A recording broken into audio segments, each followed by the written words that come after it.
Social ಮೀಡಿಯಾನೇ ಹಾಗೆ ಯಾರನ್ನ ಹೇಗೆ ಬೇಕಾದರೂ ವೈರಲ್ ಮಾಡುತ್ತೆ. ಸೋಷಿಯಲ್ ಮೀಡಿಯಾಗೆ ಮನುಷ್ಯ ಪ್ರಾಣಿಯನ್ನು ಹಂಗಿಲ್ಲ. ಆಲ್ಗೊರಿಥಮ್ ಇದನ್ನೆಲ್ಲ ಎಣಿಸೋಲ್ಲ. ಲೇಟೆಸ್ಟ್ ಟ್ರೆಂಡ್ ಅಲ್ಲಿ ಇರೋದು ಭೈರ. ಇದ್ಯಾವುದೋ ಹೊಸ ಚಿತ್ರದ ಹೆಸರಲ್ಲ, ಒಂದು ಆನೆಯ ಹೆಸರು.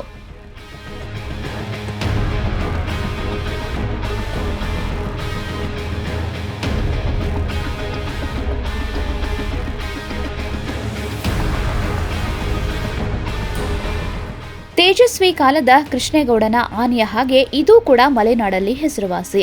ಆದರೆ ಇದರ ಹಳೆಯ ಜಮಾನದ ನೆನಪೆಲ್ಲ ಬರೀ ಕುಖ್ಯಾತಿಯದ್ದೇ. ಆದರೆ ಹೇಗಾದ ಎಂಬ ಉದ್ಗಾರದೊಂದಿಗೆ ಇದರ ಈಗಿನ ಸಭ್ಯಸ್ಥಿತಿಯನ್ನ ಹೊಗಳಬಹುದು.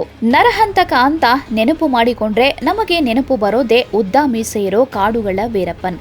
ಆದ್ರೆ ನಮ್ಮ ಮಲೆನಾಡು ಜನರಿಗೆ ನರಹಂತಕ ಅಂತ ಬಂದ್ರೆ ನೆನಪು ಬರೋದೇ ಈ ಭೈರ.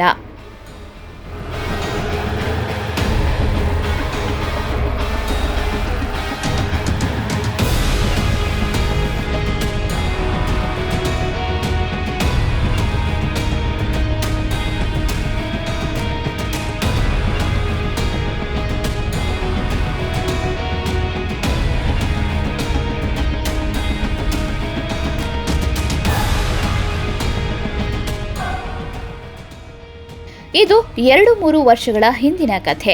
ಮಲೆನಾಡಿನ ಬೆಚ್ಚಗಿನ ಮೂಡಿಗೆರೆಗೆ ಒಂದು ಕಾಡಾನೆ ಸೇರಿಕೊಂಡಿರುತ್ತದೆ. ಮೊದಲಿಗೆ ಕಬ್ಬು, ಹಲಸಿನ ಹಣ್ಣು, ಬೈನೆ ಸೊಪ್ಪು ತಿಂದುಕೊಂಡು ಇದ್ದ ಈ ಆನೆ ಮೂಡಿಗೆರೆಯ ಭೈರಾಪುರಕ್ಕೆ ಎಂಟ್ರಿ ಕೊಡುತ್ತೆ. ಅಲ್ಲಿಂದ ನೋಡಿ ಈ ಕಾಡಾನೆಯ ವರಸೆಯೇ ಚೇಂಜ್ ಆಗುತ್ತೆ. ಅಲ್ಲಿಂದ ಭೈರ ಅಂತ ಹೆಸರು ಪಡೆದುಕೊಂಡ ಈ ಕಾಡಾನೆ ನರಹಂತಕನಾಗಿ ಬದಲಾಗಿ ಬಿಡ್ತಾನೆ. ಯಾರಿಗೂ ಹೆದರದ ಈ ಭೈರ ಮೂಡಿಗೆರೆ ಭಾಗದಲ್ಲಿ ನರಹಂತಕನಾಗಿ ಕುಖ್ಯಾತಿ ಪಡಿತಾನೆ.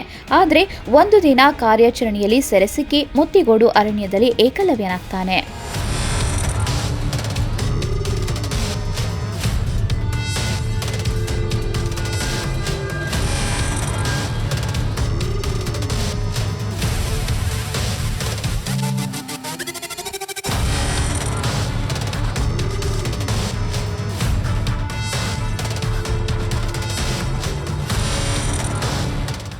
ಮೂಡಿಗೆರೆಯ ಭೈರ ಈಗ ಏಕಲವ್ಯನಾಗಿ ಅರಮನೆಯಲ್ಲಿ ಎಲ್ಲರ ಮೆಚ್ಚುಗೆಗೆ ಪಾತ್ರನಾಗಿದ್ದಾನೆ. ಅದರಲ್ಲೂ ನಿಶಾನೆ ಆನೆಯಾಗಿ ಆಯ್ಕೆಯಾಗಿ ಬಿಟ್ಟಿದ್ದಾನೆ. ಆದರೆ 3 ವರ್ಷಗಳ ಹಿಂದಿನ ಆತನ ವಿಡಿಯೋಗಳು, ಅದರಲ್ಲೂ ಮೂಡಿಗೆರೆ ಭೈರನ ಸೆರೆ ಹಿಡಿದ ಕೆಲವೊಂದು ವಿಡಿಯೋಗಳು ಈಗ ಸೋಷಿಯಲ್ ಮೀಡಿಯಾದಲ್ಲಿ ಟ್ರೆಂಡಿಂಗ್ ಆಗ್ತಾ ಇದೆ. ಮೂಡಿಗೆರೆಯ ಭೈರ ಏಕಲವ್ಯನಾದ ಕಥೆ ಕೇಳಿದ್ರೆ ಪ್ರಾಣಿಗಳೇ ಗುಣದಲ್ಲಿ ಮೇಲು ಎನಿಸುವುದು ಸುಳ್ಳಲ್ಲ.